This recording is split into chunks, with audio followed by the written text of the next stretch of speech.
We have developed a bespoke robotic manipulator for extra-corporeal ultrasound, which we aim to translate into clinical use.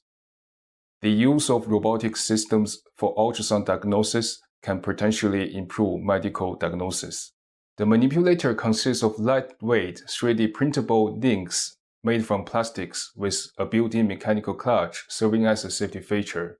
The clutch is independent of electrical systems and software logic. The robotic ultrasound manipulator can be used by sonographers to reduce the risk of repetitive strain injury. The system can also be used for remote ultrasound diagnosis. The manipulator provides full flexibility for ultrasound probe adjustments, allowing easy and safe operation in a small area. Potentially, it could also be used to manipulate other medical devices.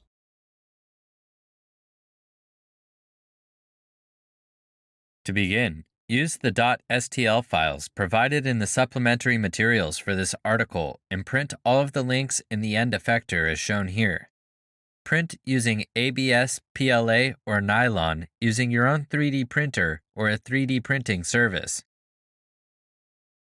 Also, use nylon to print all the required additional components shown here.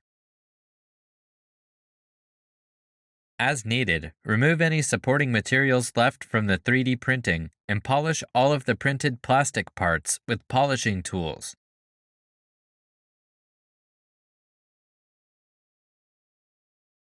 Attach 20-teeth spur gears to 4 small-geared stepper motors. Then place the stepper motors into the mounting cavities of link 0 and mount them with screws. Next, place the two 37mm outer diameter